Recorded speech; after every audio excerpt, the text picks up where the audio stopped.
ಶ್ರೀ ಮಹಾವಿಷ್ಣುವಿನ 5ನೇ ಅವತಾರ ವಾಮನ ಅವತಾರ. ಒಮ್ಮೆ ದೈತ್ಯರಾಜ ಬಲಿಯು ತನ್ನ ತಪಸ್ಸು ಮತ್ತು ಶೌರ್ಯದಿಂದ ಸ್ವರ್ಗ, ಮರ್ತ್ಯ ಮತ್ತು ಪಾತಾಳ ಲೋಕಗಳನ್ನು ಗೆದ್ದುಕೊಂಡನು. ಪ್ರಹ್ಲಾದನ ಮೊಮ್ಮಗನಾದ ಬಲಿಯು ಅತ್ಯಂತ ದಾನಶೀಲನಾಗಿದ್ದರೂ ಅತಿಯಾದ ಅಧಿಕಾರವು ಅವನಲ್ಲಿ ಅಹಂಕಾರವನ್ನ ಮೂಡಿಸಿತು.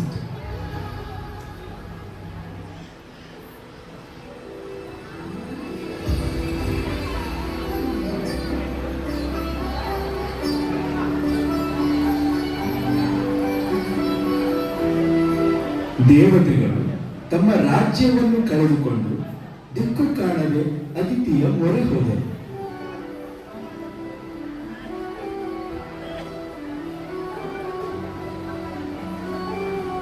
ಅದಿತಿಯು ಪುತ್ರಕಾಮೇಷ್ಟಿ ಯಜ್ಞವನ್ನು ಮಾಡಿ ದೇವತೆಗಳ ಸಂಕಷ್ಟವನ್ನ ಪರಿಹರಿಸಲು ಶ್ರೀಹರಿಯನ್ನ ಪ್ರಾರ್ಥಿಸಿದರು.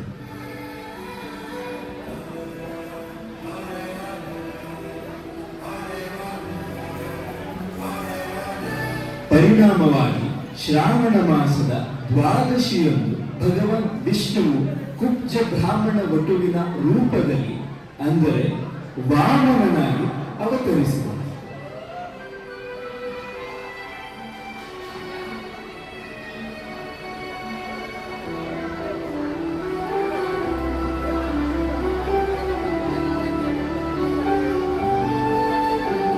ಬಲಿಚಕ್ರವರ್ತಿಯು ನರ್ಮದಾ ನದಿಯ ತೀರದಲ್ಲಿ ಅಶ್ವಮೇಧ ಯಜ್ಞವನ್ನು ಮಾಡುತ್ತಿದ್ದನು. ಅಲ್ಲಿ ತೇಜಸ್ವಿ ಬಾಲ ಬ್ರಾಹ್ಮಣನ ರೂಪದಲ್ಲಿ ವಾಮನನು ಆಗಮಿಸಿದನು.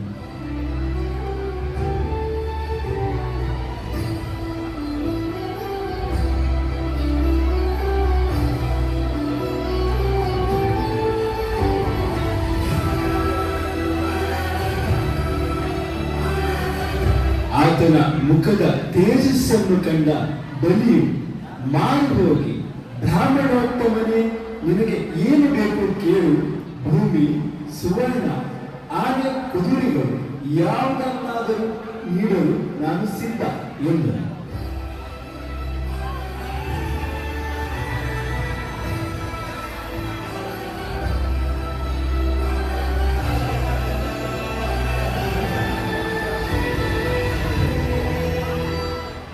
ವಾಮನನು ಮಂದಹಾಸ ಬೀರುತ್ತ, ರಾಜೇಂದ್ರ, ನನಗೆ ಅತಿ ಆಸೆ ಇಲ್ಲ. ನನ್ನ ಪಾದಗಳಿಂದ ಅಳೆದ ಕೇವಲ 3 ಹೆಜ್ಜೆ ಭೂಮಿಯನ್ನು ನೀಡಿದರೆ ಸಾಕು ಎಂದು ಕೇಳಿದನು.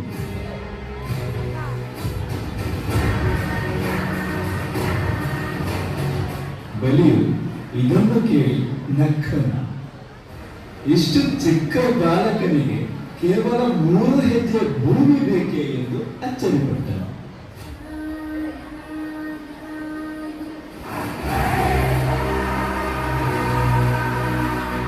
ದೈತ್ಯ ಗುರು ಶುಕ್ರಾಚಾರ್ಯರಿಗೆ ಬಂದಿರುವುದು ಸಾಮಾನ್ಯ ಬಾಲಕನಲ್ಲ, ಸ್ವತಃ ಆ ಮಹಾವಿಷ್ಣು ಎಂದು ತಿಳಿಯಿತು.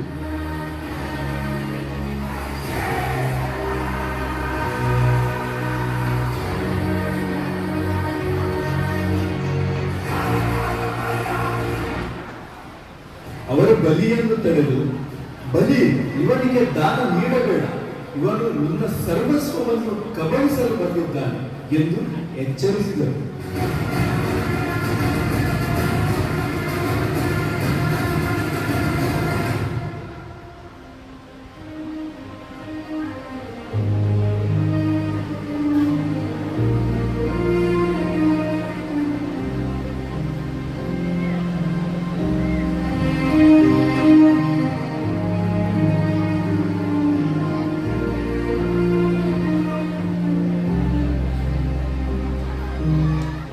ಆದರೆ ಕೊಟ್ಟ ಮಾತಿನಿಂದ ಹಿಂದೆ ಸರಿಯದ ಬಲಿಯು, ಗುರುಗಳೇ, ಸಾಕ್ಷಾತ್ ಪರಮಾತ್ಮನೇ ನನ್ನ ಬಳಿ ಕೈ ಚಾಚಿ ಬಂದಿರುವಾಗ ಅವನಿಗಿಂತ ದೊಡ್ಡವನು ನಾನಲ್ಲವೇ? ಆತನಿಗೆ ದಾನ ನೀಡುವುದು ನನ್ನ ಸೌಭಾಗ್ಯ ಎಂದು ಹೇಳಿ ಸಂಕಲ್ಪ ಮಾಡಲು ಮುಂದಾದನು. ಬಲಿಯು ದಾನ ನೀಡಲು ಸಿದ್ಧನಾದಾಗ ಕುಬ್ಜನಾಗಿದ್ದ ವಾಮನನು ಬೃಹದಾಕಾರವಾಗಿ ಬೆಳೆಯತೊಡಗಿದನು. ಅದುವೇ ತ್ರಿವಿಕ್ರಮ ರೂಪ.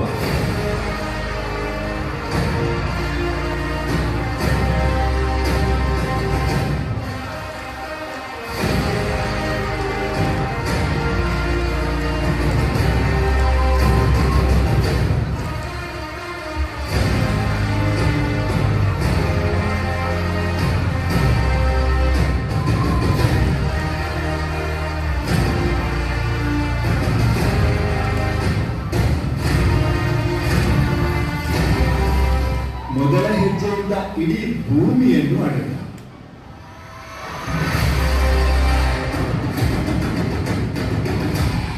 ಎರಡನೇ ಹೆಜ್ಜೆಯಿಂದ ಆಕಾಶ ಮತ್ತು ದೇವಲೋಕವನ್ನು ಅಳೆದನು.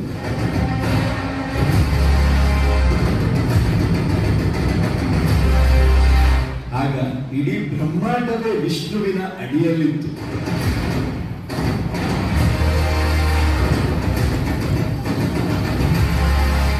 ಮೂರನೇ ಹೆಜ್ಜೆಯನ್ನು ಇಡಲು ಜಾಗವೇ ಇರಲಿಲ್ಲ. ಆಗ ವಾಮನನು ಕೇಳಿದನು,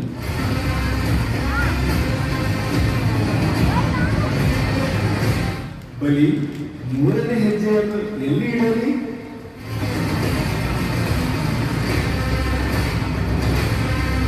ಬಲಿ ಚಕ್ರವರ್ತಿಗೆ ತನ್ನ ತಪ್ಪು ಮತ್ತು ಭಗವಂತನ ಮಹಿಮೆಯ ಅರಿವಾಯಿತು. ತನ್ನ ಅಹಂಕಾರವನ್ನು ತೊರೆದು ಭಕ್ತಿಯಿಂದ ತಲೆಬಾಗಿ, ಭಗವಂತನೇ, ನಿನ್ನ ಮೂರನೇ ಹೆಜ್ಜೆಯನ್ನು ನನ್ನ ಶಿರದ ಮೇಲೆ ಇಡು ಎಂದು ಪ್ರಾರ್ಥಿಸಿದನು.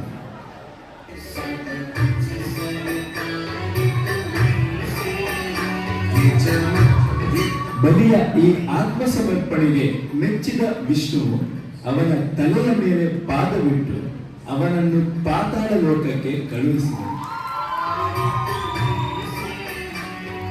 ಬಲಿಯ ಅಹಂಕಾರವನ್ನು ಅಳಿಸಿದನೇ ಹೊರತು ಅವನ ಭಕ್ತಿಯನ್ನಲ್ಲ.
तीनों लोग के धर्म को तुमने उचित पूर्ण स्थापित किया।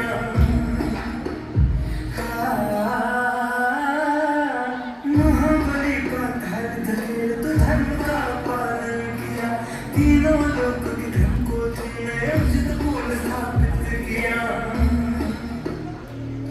नमो भगवते देवाय, नमो भगवते देवाय, नमो भगवते देवाय, नमो भगवते देवाय, नमो भगवते देवाय।